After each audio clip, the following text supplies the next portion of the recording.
Hola, ¿cómo están? Buenas tardes, pues sean todos bienvenidos a este seminario permanente de investigación del Departamento de Comunicación. El día de hoy tenemos la charla sobre la precarización de las y los periodistas en la Ciudad de México, que presentan la doctora Sandra Vera Zambrano y la doctora Ana Leticia Hernández Julián. Les comento un poco acerca de la doctora Vera. Ella es miembro del Sistema Nacional de Investigadores Nivel 1 y académico de tiempo completo de la Ibero, donde actualmente coordina el doctorado en comunicación y la revista Iberoamericana de Comunicación. Actualmente estudia la precarización de las y los periodistas en la Ciudad de México, así como las condiciones sociales de posibilidades de las y los periodistas franceses y estadounidenses para adaptarse a las transformaciones de la profesión. Ha publicado en Cambridge University Press, Routledge y revistas Q1, como Journal of Communication, por ejemplo. La doctora Ana Leticia Hernández Julián, ella es doctora en comunicación por la Ibero, donde trabaja como docente. También tenemos el gusto de tener aquí a la doctora Leti Hernández. Sus líneas de investigación se orientan a la sociología de las prácticas culturales y a los estudios en periodismo. Sus últimas investigaciones versan sobre la construcción social, del gusto del recorrido del narcotráfico y sobre el proceso de precarización de las y los periodistas en la Ciudad de México. Ella ha presentado más de 20 ponencias, tanto en México como en el extranjero, y también ha publicado en algunas revistas con nivel Q1. Pues sean bienvenidas y sin más preámbulo, les cedo la palabra. ¿Puedo compartir pantalla?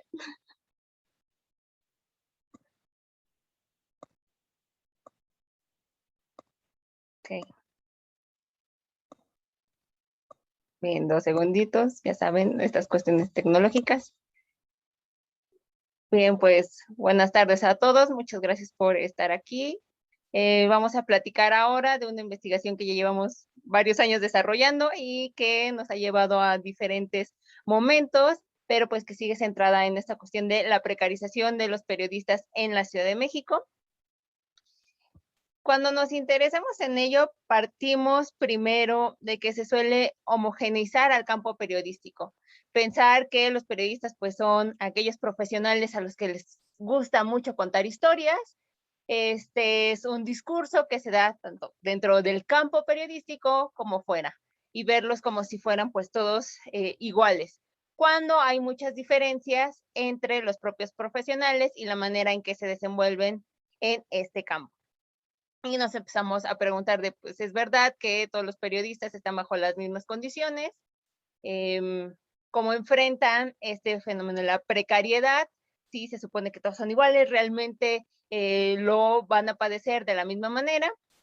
Y entonces, pues, empezamos a hacernos muchas preguntas de qué onda con los periodistas, qué onda con la precariedad, cuál es la relación que hay por ahí. Y nos dimos cuenta, pues, que no es tanto este mito democratizador del periodismo, ni tanto de todos pueden contar historias. En realidad, sí, pero no tienen las mismas posibilidades. Esto depende de una serie de factores que pues nosotros empezamos a notar y a cuestionarnos.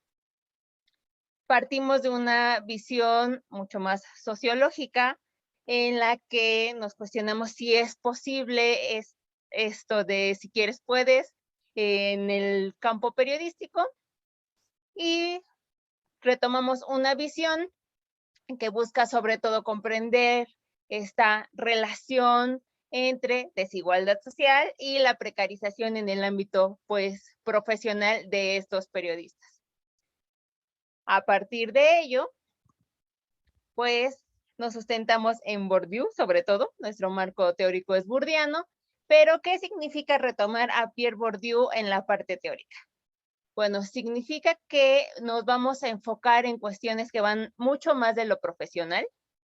Es decir, sí, claro, cuestionamos estos aspectos laborales, pero notamos que la relación con la precarización también tiene que ver mucho con aspectos subjetivos de los periodistas, y que la relación también sobrepasa el aspecto laboral. Es decir, bueno, trabajo en el periodismo porque me permite mantener a mi familia. Eso ya sobrepasa la línea de su espacio laboral propiamente. Sigo en el periodismo porque, bueno, puedo hacer home office y entonces puedo cuidar a mi hijo pequeño. Toda una serie de circunstancias que nos llevan a cuestionar esta relación de los periodistas con la precarización, y para ello retomamos de Pierre Bourdieu la posición en el espacio social, resultado de una diversidad y desigualdad en el volumen y acumulación de capitales de los periodistas. Esos capitales entendidos como el económico, el social, el cultural y el simbólico, que es la suma de todos ellos, pero pues en este campo determinado del periodismo, y ver cómo estos aspectos pues van a incidir en la relación que tienen los periodistas con la precarización. Una relación que los lleva tanto a afrontar la precarización, a experimentarla de una manera diversa y a crear un discurso en torno a este proceso. Sí, todos conocen la precarización, pero eso no significa que todos la van a experimentar o que todos la van a afrontar de la misma manera. Y en este discurso que se forma sobre la precarización encontramos también un mito vocacional. Tienes que soportar, solo si resistes es que tienes vocación, solo los periodistas que empiezan pues tienen que pagar derecho de piso, una serie de frases, discursos que giran en torno a naturalizar la precarización, perdón, a partir de fomentar una supuesta vocación. En cuanto a la metodología que hemos empleado, bueno, hemos hecho como varias fases de esta investigación. Por un lado, pues empezamos a investigar qué es precarización, de dónde viene precarización, qué podemos entender por la precarización.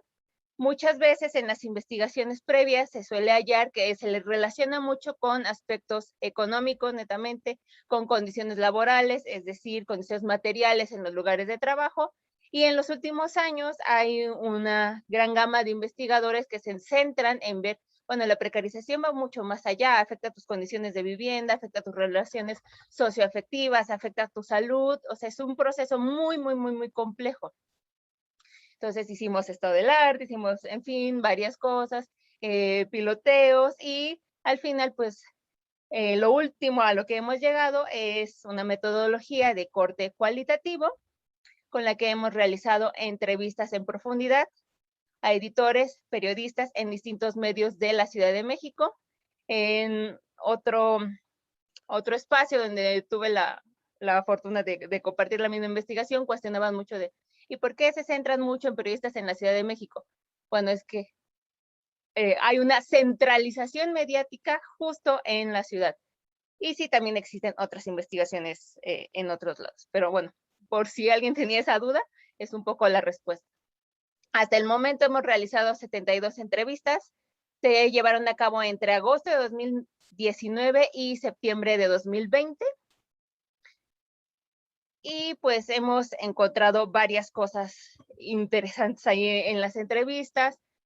Por un lado, que es muy complicado encontrar periodistas que tengan una sola posición profesional.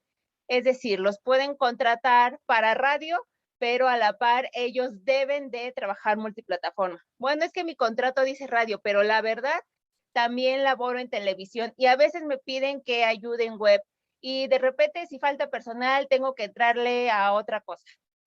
Entonces es muy difícil hallar un perfil solito de yo, periodista, solo hago esto. O algunos que a la par del puesto que tienen se decantan por ciertos proyectos en particular. ¿Qué otras cosas hemos encontrado? Que las condiciones de los periodistas se han degradado de manera general, es decir, los salarios son bajos, la mayoría no cuenta con prestaciones, quienes tienen la figura de editor, esta figura otrora era algo de poder, algo que significaba que tenías pues, un buen puesto en el campo periodístico, y ahora es, pues, llegaste a esta figura y no significa que tengas mejores condiciones. Hay una rotación, perdón, muy constante en los puestos de trabajo, sobre todo en el ámbito digital. Entonces, en un periodo muy corto puedes abarcar todos los puestos y llegar a la figura de editor. Pero no significa que o ya tengas el reconocimiento, el capital simbólico dentro del campo, ni tampoco que tus condiciones sean las mejores. Y bueno, centrándonos y ligándonos con esta parte burdiana, la estructura y el volumen de capitales que tienen estos profesionales, pues los posiciona de una manera muy diferente, tanto social como profesionalmente. Esto, ¿a qué nos remite? A que se enfrenten, experimenten y creen un discurso en torno a la precarización de una manera distinta. Retomando una investigación de la propia doctora Vera y de Matt Powers, bueno, podemos encontrar que quienes tienen un mayor volumen y acumulación de capitales pueden llegar a ignorar este proceso de precarización. Quienes tienen capitales medios pueden invertir y aquellos que tienen un menor volumen y acumulación de capitales son los que resisten más. ¿Cómo podemos mostrar esto? Pues de una manera más ejemplificada. Les recuerdo, tenemos pues 72 entrevistas. Para esta presentación solo vamos a retomar ahorita 3 ejemplos. El primero de ellos nos permite remontarnos a esta parte de ignorar, ver la precarización en los demás. Estamos hablando de un perfil de un hombre medianamente joven, tiene 33 años, no tiene hijos, es un periodista radiofónico que cuenta con un contrato estable, o sea, eso ya dista mucho de la mayoría de los profesionales que no todos tienen ni siquiera contrato. A la par tiene varios proyectos individuales, no necesariamente ligados a la radio, pero tiene varios proyectos.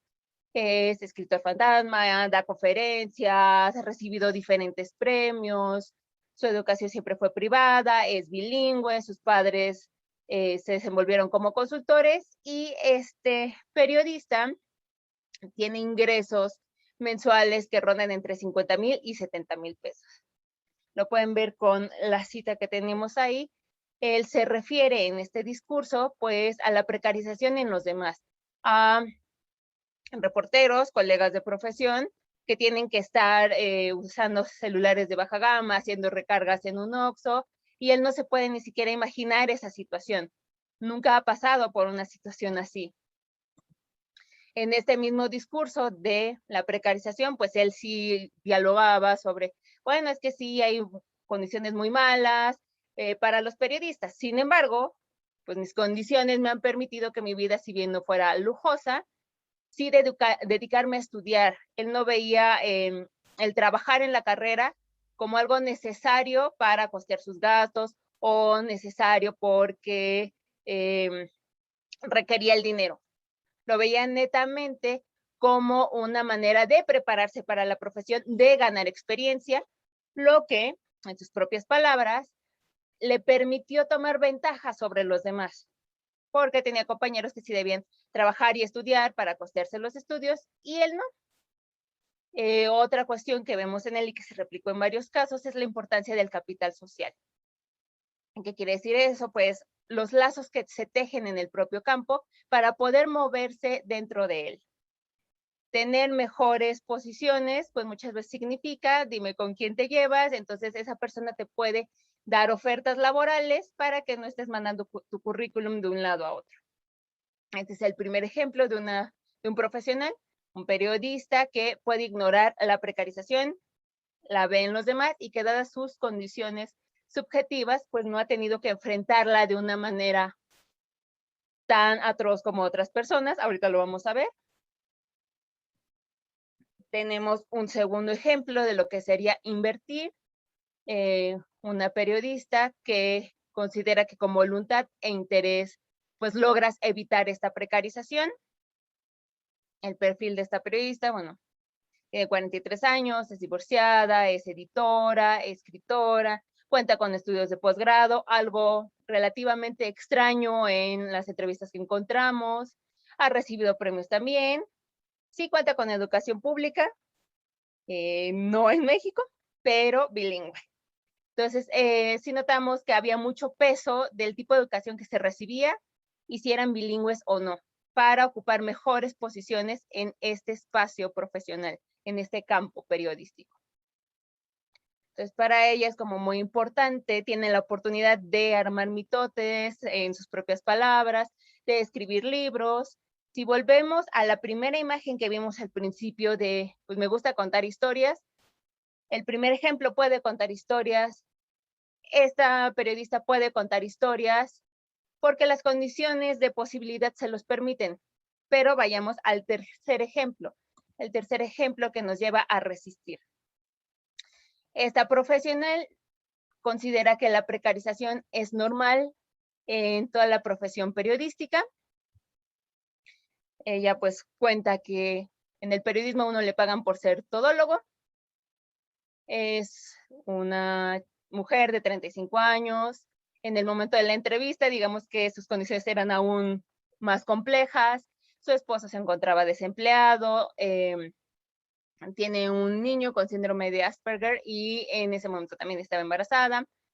Redactora web sin ningún tipo de prestación, ni siquiera cuenta con un lugar de trabajo, su contrato fue solamente verbal, no tiene ningún otro proyecto, no ha recibido ningún premio, su educación es pública y no tenía ni siquiera días de descanso, laborando de lunes a domingo con un sueldo promedio de 9,500 pesos mensuales, que por la pandemia se tuvo que reducir en un 20%.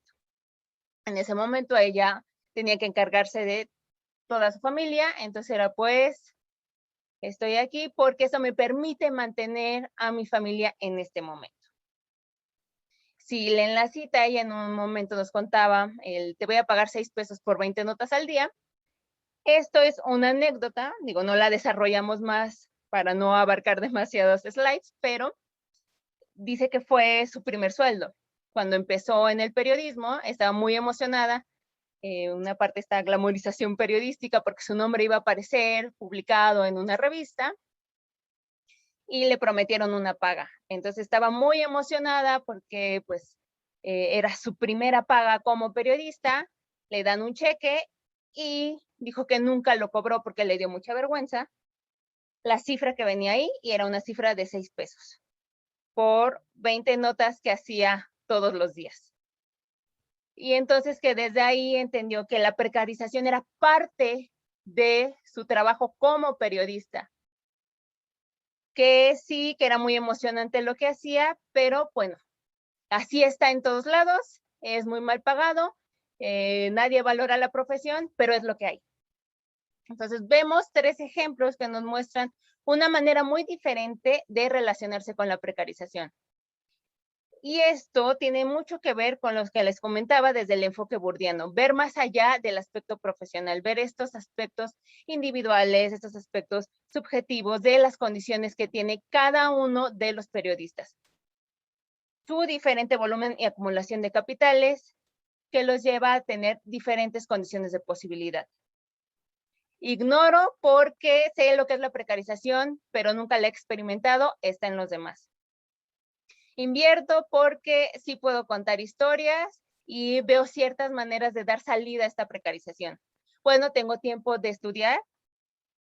Tenemos muchos casos periodistas que quieren hacerlo, pero no pueden porque no tienen tiempo, en fin.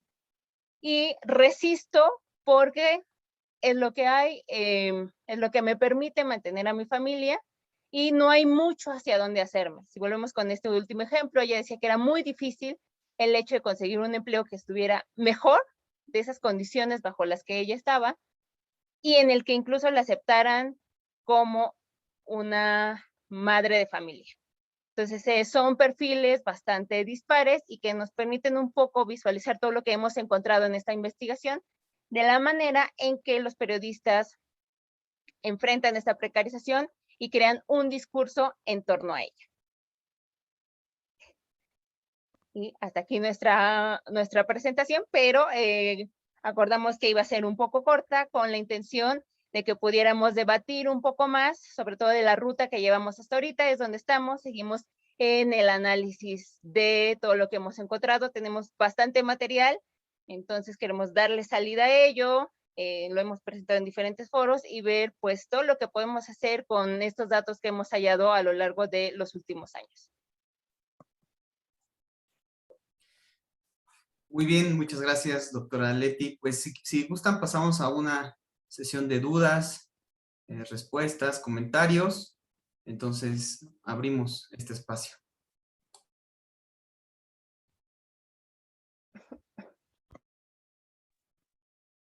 Adelante, Pamela. Hola, buenas tardes a todas. Muy interesante, la verdad, su investigación. Creo que tiene un marco teórico y una metodología muy adecuada. Creo que, bueno, a lo mejor las preguntas que voy a hacer van un poco más allá, porque van más hacia como el mecanismo, bueno, la precarización precisamente como mecanismo de control. Y lo que yo tengo que preguntar son dos cosas.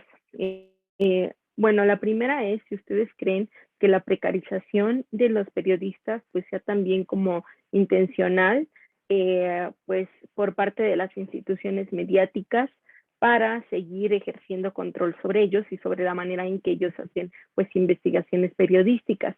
Y la segunda es si esa precarización puede ser un modo de presión para comprarlos, promover censura o autocensura, o bien si realmente pues el fin es ignorarlos y pues que desaparezcan de alguna manera del panorama o del foco, pues dado que no son tan conocidos y pues que sus investigaciones no tengan como tanto eco. Estas serían mis preguntas. Muchas gracias. Gracias a ti, Pamela. Me voy a permitir responder en general y creo que algo que hemos encontrado es que la precarización está generalizada, no solo para el periodismo, sino para todas las profesiones de producción cultural. O sea, académicos, toda la industria de la gestión cultural, la industria el sector asociativo, la industria artística, también todo lo que tenga que ver con producción cultural está efectivamente precarizado, y que finalmente esto permite, como tú bien decías, Pamela, ejercer cierto control. Digo, no va específico sobre los periodistas, pero son condiciones laborales que se han degradado para todas y para todos. O sea, ustedes que van a entrar al mercado laboral próximamente van a ver cuánto se han degradado las condiciones de los profesores y las profesoras. La academia se ha degradado terriblemente, ¿no? También, digo, para los que no son el club de los happy few, ¿no? Estos pocos que alcanzan una plaza el primer año de reclutamiento y que todo bien, ¿no? En el mejor de los mundos, eso es muy, muy complicado. Y que efectivamente esto funciona para, velado por el discurso vocacional de la pasión, pues cada vez dar menores sueldos, ¿no? Entonces, si tú no aceptas un buen sueldo, quiere decir que no eres lo suficientemente apasionada. Y entonces, tras un valor simbólico, se esconde un valor financiero, pero que no es el mismo para los demás. Entonces, puesto en otras palabras, con esto que preguntó, que respondió Leti, digamos que a cada uno de estos niveles que encontramos, hay personas para quienes la retribución simbólica y la retribución económica van juntos. O sea, si no me pagan 70,000 pesos, no hay modo que haga periodismo. Y se va disociando hasta que dicen, no, pues es que yo lo hago gratis, o yo pago por trabajar, porque hemos encontrado, en el caso de becarios, por ejemplo, que les cuesta ir a hacer sus prácticas, ¿no? Tienen que pagar su transporte, su comida, su luz, su internet, su teléfono, tienen que pagarse todas las cosas para que a lo mejor les den una línea en el CV. Y entonces aquí lo que es dramático es encontrar que hay esta desigualdad de posibilidad de tener empalmada la retribución económica con la retribución simbólica o no. Y que finalmente esto, y es algo que no hemos terminado de resolver, pero que permite que los periodistas tengan una producción a modo. Entonces yo hago lo que me paga, ¿no? Aunque no esté orgulloso de mi profesión, y aunque finalmente no me llame periodista, porque eso lo hemos encontrado también, pues tengo que hacer esto. Y hemos encontrado, por ejemplo, casos, sobre todo de las mujeres, y podemos ir a hacer la cuestión de género también, que dicen, no, pues yo, o sea, tengo un hijo que mantener. El caso de esta chica así embarazada, con un hijo con problemas, el marido desempleado, trabajo de lunes a domingo, pero si me sale otra chamba, la voy a aceptar porque tengo todo esto que mantener. Y hace que ella, pues, si tiene que hacer algo que no esté tan orgullosa, pues lo va a hacer. Y que finalmente ser un periodista orgulloso es una cuestión propia de muy, muy, muy poquitos y muy poquitas. Y que finalmente también genera, pues, la dictadura del share, ¿no? Y genera para todos los que tienen prácticas periodísticas, pues generar 6 notas al día, es una locura. producir una nota en 1 hora, producir una nota en media hora. Digo, no puede haber notas de investigación, checadas, verificadas, problematizadas, profunda, en media hora. Es imposible. Y entonces esto genera también periodismo que de una manera normativa se podría denominar de mala calidad. Pero entonces se hace que los que salen bien del juego salen muy bien y los que no salen muy mal, y que entonces estos permiten que estos existan e inversamente. Y estaba pensando en un caso muy específico, que es el caso de periodistas muy, muy exitosos. Cuando ustedes vean un periodista que tiene mucho éxito, que es como la base del dibujito de la que nos inspiramos, porque también hemos hablado con algunos de ellos, pues es que hay un ejército de becarios atrás, ¿no? Hay un ejército de periodistas increíblemente capaces que trabajan por 6,000, 7,000, 8,000 pesos y que trabajan profesionalmente de 9 a 5, pero trabajan vocacionalmente de 5 a 9, ¿no? Entonces eso es lo que permite pues que se vaya rodando la máquina y que algunos periodistas sean súper exitosos. Pero bueno, sí, claro que tiene efectos sobre el buen o mal periodismo, y aquí la ventaja de lo que estamos tomando como marco teórico, ventaja según nosotras, es que no hay juicio de valor. O sea, yo creo que sería muy malo decir que hacen mal periodismo. O sea, hacen el periodismo que pueden en las condiciones en las que están. Ya, no sé si respondo. Sí, de hecho, pues eso que mencionas, yo también al salir de la carrera y de la propia maestría que tengo pues de periodismo, yo lo viví en carne propia. O sea, querían pagar pues muy poco y aprovecharse pues de que uno es apasionado, de que quiere trabajar y hacer algo por su país, y es más como que juegan con la mentalidad, con la pasión, con los sentimientos, y de ahí se deriva pues el factor económico. Entonces sí, efectivamente. Sí, y lo grave es que hay quien puede decir que no o que sí, pero que depende de lo que la persona es socialmente antes de entrar en periodismo. Entonces, bueno, ustedes piensen, ¿no? Pero para la academia también. O sea, te doy horas, pero te pago a 20 pesos la hora y tienes que... ¿Cuánto pagan bueno, en esta universidad pública que está en Tláhuac? Y que hay que... se pagan como 70 pesos la hora. Y hay que ir a donde da vuelta el aire. Y uno, o sea, digo, para ir a donde está esa universidad, es una excursión. Bueno, a menos que vivan en Tláhuac, ¿no? Pero además hay que pagarse su comida, no hay wifi, entonces hay que pagarse sus datos. Se hace muy, muy complicado. No sé, Ulises, si tú cedes la palabra o sí. si... Abraham y luego Xochitl. Hola, oiga, ¿y está estudiado, por ejemplo, al nivel de mercado laboral, el factor de que si vengo de una u otra universidad me van a pagar más o no?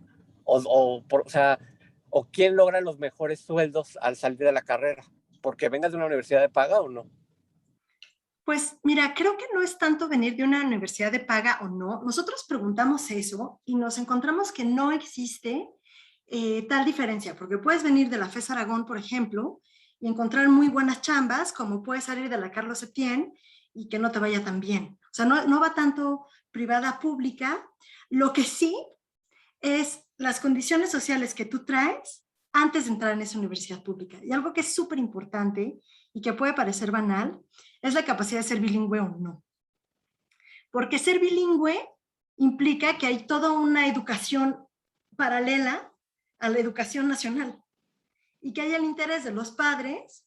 Bilingüe quiere decir bilingüe, no quiere decir que hable inglés así pollito, chicken, gallina, gen. O sea, que de verdad tenga un inglés muy, muy fluido, porque les permite abrir nuevos mercados. Entonces tenemos el caso de un chico, por ejemplo, que quiere hacer periodismo deportivo, se da cuenta que está muy mal pagado en México y entonces empieza a pedir trabajo, ¿por qué no? En ESPN, en Fox y en Estados Unidos, porque obvio irse a Estados Unidos es totalmente banal. O sea, ¿quién no se iría a Estados Unidos por una chamba? Cuando pues hay otros estudiantes y otros estudiantes en periodismo que irse al extranjero es técnicamente imposible porque no les van a dar la visa para Estados Unidos porque no hablan inglés.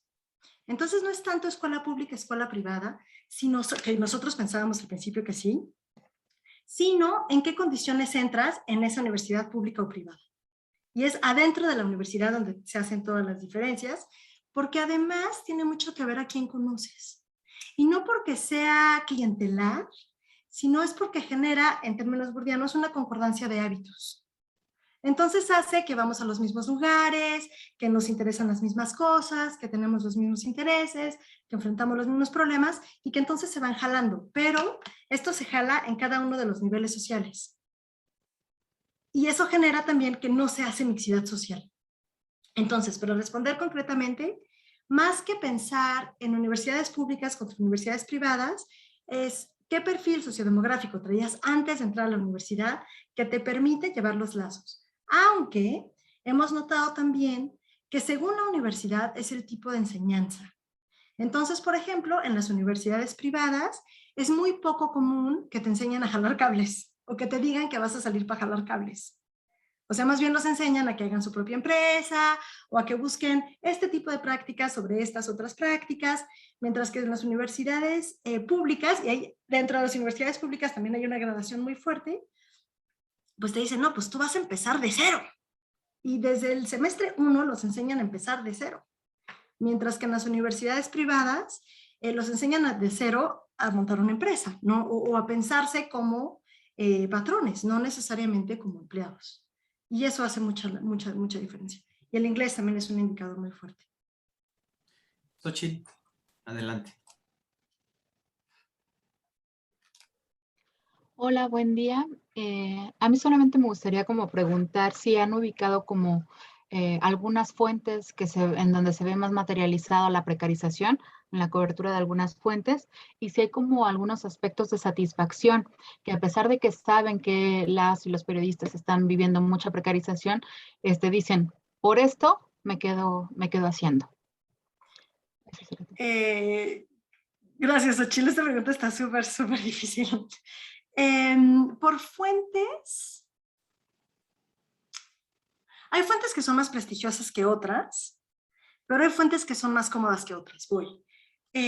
Trabajar en política o en nacional siempre es más prestigioso que trabajar en otras fuentes como deportes o espectáculos. Pero deportes y espectáculos no tienen la disyuntiva de no estar comercializado.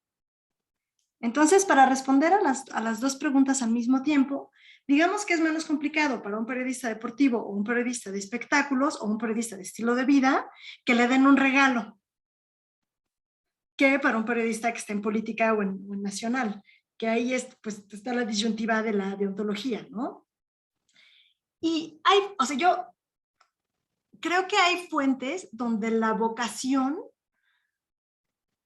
no sé si la vocación juegue más, pero se pone primero. Y esta pregunta que tú haces sobre la satisfacción es muy tramposa en el sentido en que decir que no estoy satisfecho quiere decir que no estoy lo suficientemente apasionado.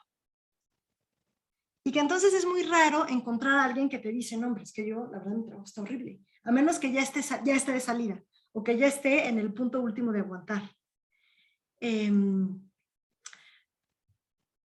Entonces, lo que sí hemos encontrado, pero que no necesariamente tiene que ver con la satisfacción, es gente que nos dice, bueno, yo escribo para tal medio, pero yo no me considero periodista, porque lo que yo hago no es periodismo. No es periodismo como yo lo entiendo. Pero, pues hago notas, hago clickbaits, copio y pego comunicados, o sea, me paga, pero justamente para no pensarse como periodista insatisfecho, desplaza su trabajo al periodismo. Porque no soy un mal periodista, sino que yo trabajo para un periódico, pero no soy periodista. Y es un sacrificio que estoy haciendo porque tengo que mantener a mis hijos, porque tengo 50 años, no me van a emplear en otro lugar. Hemos encontrado también gente y es un perfil bien particular de periodismo deportivo, pues que amo el deporte, ¿no? Entonces, si de todas maneras voy a ver todos los partidos, pues mejor que me paguen. Aunque sea poco, pero pues que me paguen. Pero que finalmente también está socialmente diferenciado porque lo que estás dispuesto a cobrar es muy distinto según lo que cambie. Y para regresarme un poco con la pregunta de Abraham y hilar las dos, hay una creencia que yo someto a su consideración, es algo que encontramos en las entrevistas, que según la colegiatura que pagas es el sueldo que esperas. Entonces que hay una equivalencia entre la colegiatura y el sueldo. O sea, si yo pago 20,000 pesos de colegiatura mensual, espero un sueldo de 20,000 pesos. Si yo pago 300 pesos, bueno, el sueldo es muy bajo y es normal. Digo, no sé si sea cierto, eso no lo hemos investigado para nada, pero entiendo que existe esta creencia de concordancia entre colegiatura y sueldo. Y que genera pues diferentes tipos de satisfacción pensándolo de una manera como de resignación también, ¿no? Pues ya hice esto, ya. O sea, salirme es muy costoso, ¿no? Porque lo que entra en juego es la vocación propia. Y que una de las maneras de encontrar una reconciliación es, si me interesa la onda más económica, me voy hacia las relaciones públicas, organización de eventos, y si me interesa más la cuestión simbólica, me voy hacia la academia. Entonces ahí se hace una especie de distancia en donde uno se deslinda del periodismo para mantener las actividades de forma satisfecha. Algo más que hemos encontrado y que es muy interesante, esto lo estamos explotando apenas ahora, es que las personas toman las cosas que querían hacer cuando entraron en periodismo, pero que no están en periodismo, como viajar, o como hacer entrevistas, o como ser testigos de la historia. Y entonces lo desplazan del periodismo y hacen otras cosas. Entonces un ejemplo muy claro es de alguien que ahora se dedica a buscar talentos, así para una empresa de headhunting. Y entonces yo le decía, oye, pero, o sea, ¿cómo encuentras ahí el periodismo? Porque él se sigue diciendo periodista, no escribe para ningún medio, no hace nada de eso, pero se sigue llamando periodista. Y me dice, es que yo entrevisto gente, que es lo que a mí me gusta hacer. O sea, entrevisto gente, así le hago su perfil, se lo paso a mi jefe de la empresa de headhunting, pero yo estoy haciendo periodismo, estoy haciendo perfiles, que es lo que a mí más me gusta hacer en periodismo. Solo que los medios no me lo pagan, pero esta empresa, así de buscador de talento, sí. Y se me hacen negociaciones bien interesantes según el capital de cada quien. Hay quien las puede hacer y hay quien no las puede hacer. Pero digo, no sé si responda porque no está pensado en términos de satisfacción, porque si preguntamos que si están satisfechos, entra la vocación en juego y nos cuesta mucho trabajo ver detrás. No sé, Sí, Leti, si sí, sí. tengas algo que añadir, porque tú has estado también muy cerca de... Pues en ese rubro hacíamos como la pregunta trampa. ¿Te has imaginado fuera del periodismo o quisieras en algún momento salir del periodismo? El 99.9% sí. Y es medio extraño porque preguntamos, bueno, si no hicieras periodismo en el momento que tú ya quieres salirte, ¿qué te gustaría hacer? Quienes tienden más este perfil a resistir, se imaginan teniendo su propio medio. Así, bueno, ya no sería como el de hasta abajo, la carne de cañón. Yo estaría frente a mi propio medio. Quienes tienden más a ignorar, se imaginan como más en en alguna de las ramas del servicio. Quiero poner mi puesto de mariscos, quiero poner mi panadería, quiero dedicarme a otra cosa que no sea el periodismo.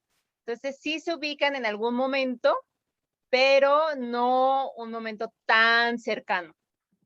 Para todos es, bueno, a pesar de, y sí es muy común como esta frase de, a pesar de las condiciones del periodismo, bueno, me apasiona porque puedo hacer tal historia. Me apasiona porque, aunque estoy haciendo periodismo de escritorio, puedo cubrir tal cosa.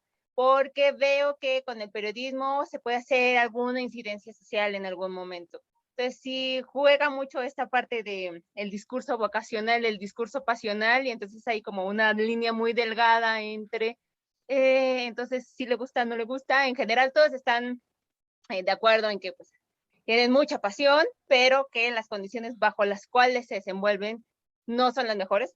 Para algunos, para otros es como, bueno, estoy cómodamente, y para otros es, ojalá mis condiciones fueran mucho mejor. Y en general sí hemos como ubicado mucho un perfil cuando estamos buscando posibles entrevistas de periodistas que querían hablar sobre esto. Muchos nos dicen, es que la precarización está tan naturalizada y la vemos desde el día 1 de la universidad que pocas veces se analiza. Está así como, pues ya sabes que eres periodista, la clásica frase, ¿no? No te vas a hacer rico. Y entonces, pues sí se debería de dar cabida a lugares donde se hable de este fenómeno y pues ver si en algún momento se puede hacer algo al respecto. Es como parte de lo que hemos hallado. Sí, y que ahora hay señales, ¿no? Como este movimiento tenemos que hablar. Y si ustedes siguen, digo, solo para divertirse, ustedes que ahora están mucho más del lado académico que del lado periodístico, para quien tenga todavía la doble cachucha, los memes de periodistas son dramáticos.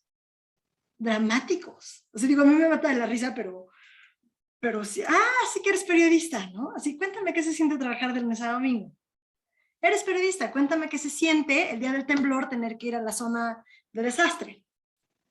O sea, de verdad, y hay muchísimos memes que reflejan pues esta situación y que en algún momento también, o sea, puede ser más o menos seria, pero como este movimiento tenemos que hablar, pero hay varios otros, donde efectivamente dicen, yo ya no puedo más. O sea, no puedo más, no puedo ser periodista multimedia, no puedo ser, no puedo seguir este acoso, no puedo seguir trabajando para alguien más que se me llegue a ver el crédito. Tenemos que hablar. Y entonces investigaciones como esta también responden a esa inquietud que tienen los periodistas de pensar que su problema es individual. O sea, no le estoy echando las suficientes ganas. No tengo la suficiente pasión. O sea, llega un punto inclusive en que cuando alguien que está en periodismo busca salirse, siente que es su culpa. No es como, no, pues es que yo ya no tengo la fuerza, quiero tener una familia, me quiero estabilizar, ya me cansé de vivir así, quiero trabajar en horarios de oficina, o sea, me quiero hacer godín, ¿no? Este sueño que a veces llega en la vida de ciertas personas y que piensan que están fallando, cuando en realidad pues todo está hecho pues para el que no aguanta se vaya o integre a los que sí, a este equipo de pocos periodistas que tienen muchísimos capitales. Muy bien. ¿Alguien más que desea hacer alguna pregunta, comentario? Yo quiero hacer un comentario nada más, rápidamente. Creo, bueno, justo con lo que está diciendo ahorita Sandra, que decía que a veces como que pensamos que si no le estamos o echando las suficientes ganas o nos sentimos culpables, tal vez también podría tener que ver con que pues tenemos algunos referentes periodísticos muy heroicos, ¿no? O sea, muy ideales. Por ejemplo, bueno, a mí mis ideales pues obviamente pues digo en general pues Kapuscinski, ¿no? O sea, quien no ha admirado a Kapuscinski, su estilo periodístico, sus textos y todo, y de igual manera, pues ya viniendo aquí a ejemplos más mexicanos, más nacionales, pues claro, o sea, también tenemos a Julio Scherer, a Leaño, y bueno, a la propia Anabel Hernández, que también, o sea, es una periodista súper arriesgada, súper, una inspiración real. O sea, entonces también como que creo que esta parte de la culpa, de el hecho de que nosotros, bueno, yo no ejerzo ni he ejercido, pero pues sí, pues yo me siento como que muy comprometida y siempre ha sido así porque yo no ejerzo porque yo quería dedicarme a periodismo político. Y yo sé que pues hacer esas cosas pues es arriesgado. Entonces pues por eso me fui a la academia, para intentar hacer algo desde otro punto, desde otra trinchera que no fuera tan arriesgada, pero aún así pues, o sea, este tipo de personajes periodísticos sí creo que son o influyen para que uno también se sienta como de, no estoy haciendo lo suficiente, no hice nunca nada o algo así. Entonces creo que esto también, ese tipo de referentes sí influye.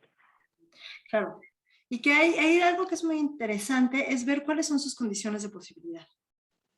O sea, no digo para nada, no estamos en ese trip para nada de que así naciste riquillo, ya la hiciste, naciste así pobretón y ya te molaste, no. Pero digamos que estadísticamente, si empezamos la cuenta de atrás para adelante, pues es mucho más difícil llegar a una posición muy privilegiada cuando no se tienen los recursos. Pero en lo que sea, o sea, de profesión cultural en la que sea, es mucho más complicado. Y que efectivamente estas fuentes de inspiración, esos son fuentes de inspiración. O sea, quiere decir que es uno de cada, ¿no? Y voy a poner un ejemplo que nos pareció muy sintomático. Cuando pudimos tener esta charla con Jorge Ramos, y entonces él dice, o eres bien periodista o no lo eres, ¿no? O sea, buen periodista quiere decir arriesgado, contundente, pues el periodismo de Jorge Ramos. Sí, bueno, pero Jorge Ramos tiene unas condiciones que ya quisiéramos, ¿no? Todos los demás.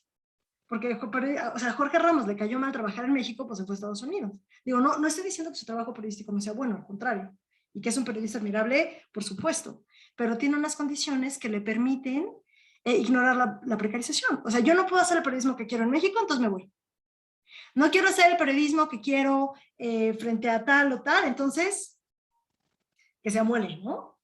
Y eso, o sea, lo importante de esto es ver en qué condiciones se producen ese tipo de posturas, que es un poco la misma postura de Carmen Aristegui, ¿no? Ella tiene, con todo y que ha luchado muchísimo, no estoy haciendo menos su labor ni su trayectoria, pero tiene ahora unas condiciones que le permiten enfrentarse de una manera que solamente ella puede, ¿no? Porque tiene todos los recursos y las disposiciones, y el personal que la ayuda también.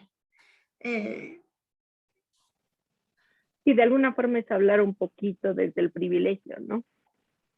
Que no está, o sea, yo no digo que no han hecho nada. Ojo, y esa es tal vez la diferencia de la perspectiva burdiana contra otras perspectivas marxistas un poco más ortodoxas, ¿no? O sea, no quiere decir que el que más tiene mejor la tiene, pero sí quiere decir que estas personas, con todo el trabajo que han hecho, tienen una posición que les permite enfrentar el periodismo de una manera más ideal, por decirlo así.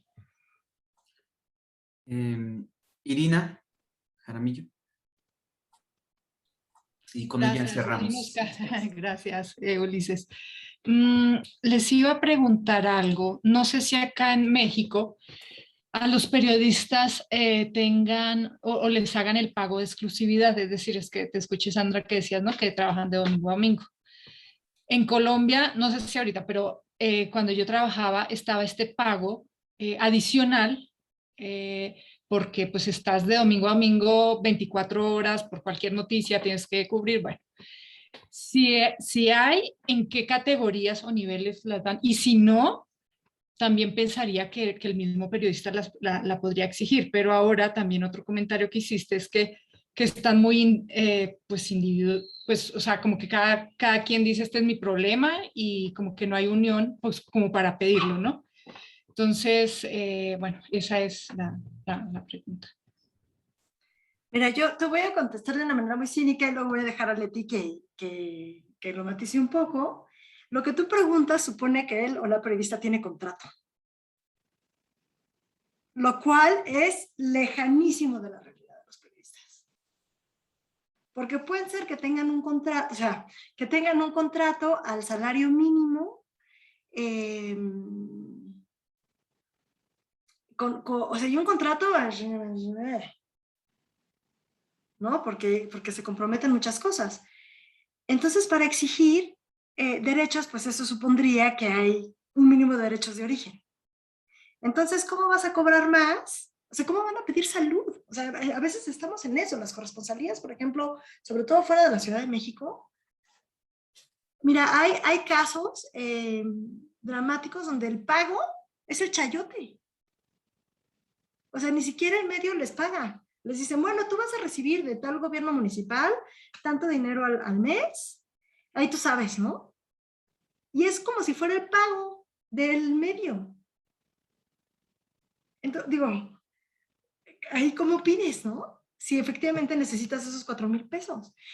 Por no hablar de otros ejemplos como en periodismo de salud, o en periodismo de espectáculos, o periodismo cultural, donde parte del pago hablado es que te invito al cine, o sea, te invito al medio, les consigue, ¿no? Que vayan al cine, que los inviten a desayunar, que los inviten a una premiere, al teatro, pero forma parte del pago. Sí, sí, sí. Y una de las chicas que está en este proyecto también, que ella hizo periodismo cultural hace algunos años, nos contaba que ella, la retribución que más le gustaba era poder ir al cine en premiere. Pues es lo que le gustaba, ¿no? Que tenían como su sesión para periodistas y que entonces les daban unos cócteles y una cenita ahí, ¿no? Más o así unos canapés, y que ese era su pago. O sea, que ella había aceptado eso como el pago. Así te dan así tu torta, tu fruta y tu pancarta, ¿no? Para pensarlo en otro espacio. Y ahora sí, Leti, porque yo tengo una visión ahí muy, muy pesimista. Pues hemos encontrado contratos verbales, contratos de, es que aquí dice que gano 3 pesos cuando la realidad es diferente, es que aquí dice que estoy solo para un medio, pero trabajo para las 5 plataformas de ese medio, y también va escalando. Quienes tienen mejores condiciones en el campo periodístico cuentan con contrato, la mayoría. Y si trabajas para un medio extranjero o que está situado en otro país, por default tienes buenas condiciones laborales, entiéndase, prestaciones, pago de prima, tus vacaciones, seguro médico, depende mucho también el medio, si es extranjero, nacional, y pues estas partes de cómo te posicionas tú en este campo profesional. Entonces sí encontramos prácticamente de todo. Yo, Y, perdón, ajá, quería dale, preguntar, dale. no sé si sea pertinente esta pregunta, pero, por ejemplo, a veces se encuentran como faltas de ortografía, digamos, en prensa escrita.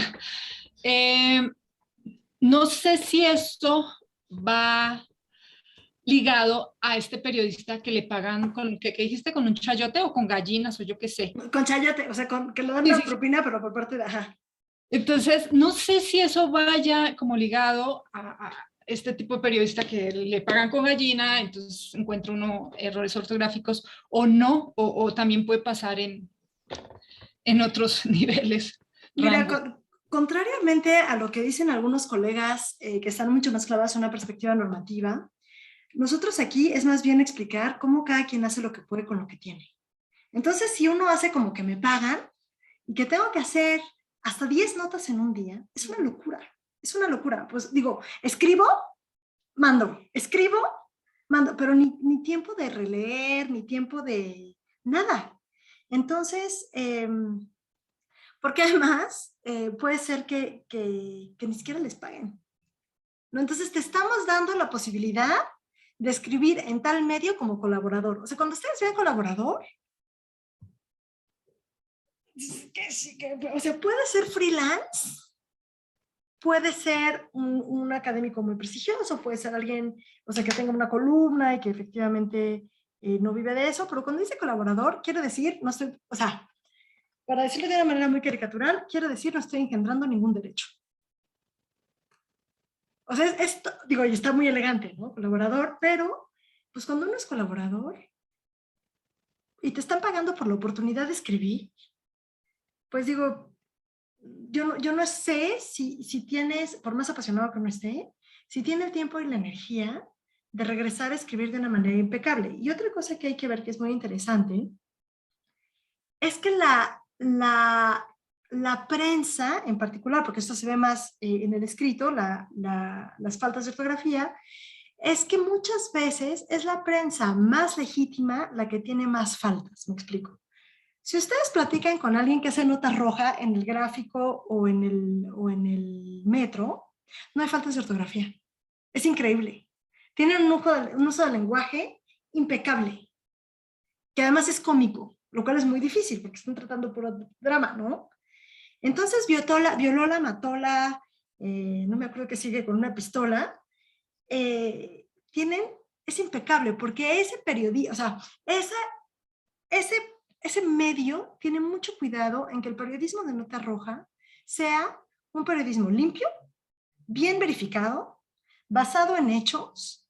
O sea, tiene si pusiéramos el decálogo del periodista, el periodismo de nota roja tiene eso. Porque si además de tratar nota roja, lo cual ya es bastante deslegítimo, lo hicieran mal, pues se convierten en su propia parodia, ¿no? Entonces tienen muchísimo cuidado en hacer un buen periodismo. Y están súper orgullosos. El editor en jefe del gráfico está súper orgulloso porque él, así en su medio, es un periodismo intachable. Entonces nos podemos burlar de que pone a distripados, pero está perfectamente tratado periodísticamente. Y que tampoco tienen el conflicto de que cobran o que no cobran. Ellos están ahí para vender. Y para complacer a una audiencia que lo único que quiere es ver destripados, ¿no?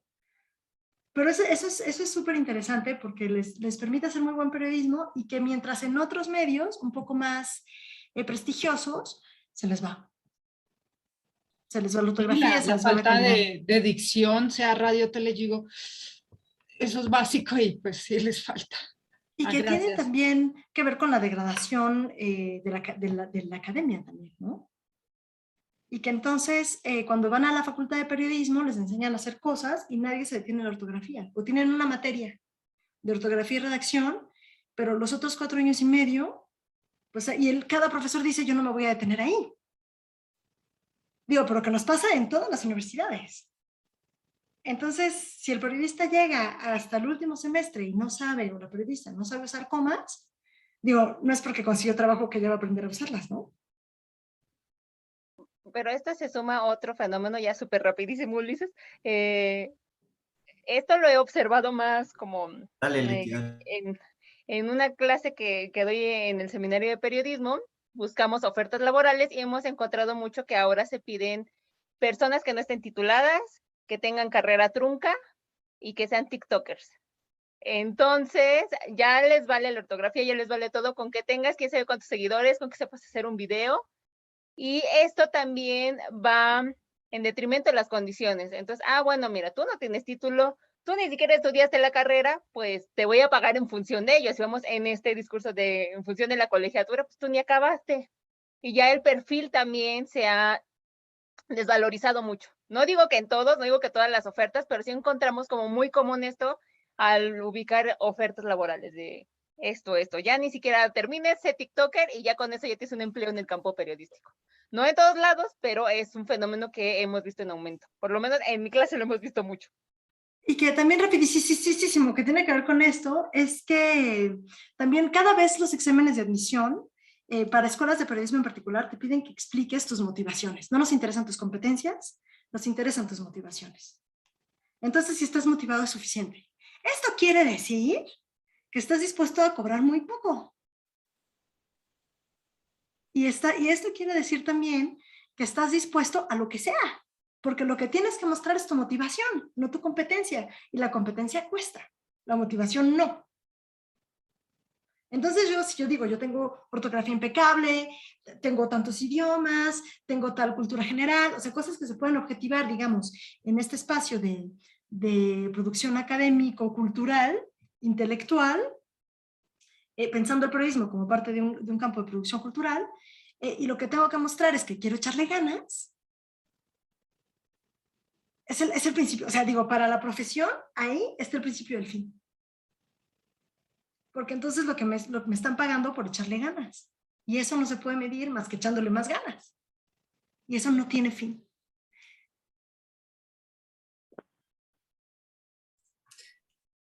Deneb. Es solo una pregunta rápida, pero por curiosidad. Aquí en México, bueno, es que no soy mexicana y por eso hago la pregunta. Se suele hacer como especie de exámenes de aptitud para entrar a la carrera de periodismo, o sea, para solicitarla. O los exámenes son los tradicionales, que es para cualquier otra carrera. Pues depende de la universidad y depende del momento. Hay universidades, pero aquí puede decirnos Pamela, puede decirnos Leti, puede decirnos Xochitl, que vienen de universidades distintas para periodismo. De la Ibero es un examen, o sea, para entrar a periodismo es el examen que requiere la carrera de comunicación, pero no está particularmente especializado. Tal vez ellas nos puedan dar los ejemplos precisos de sus universidades.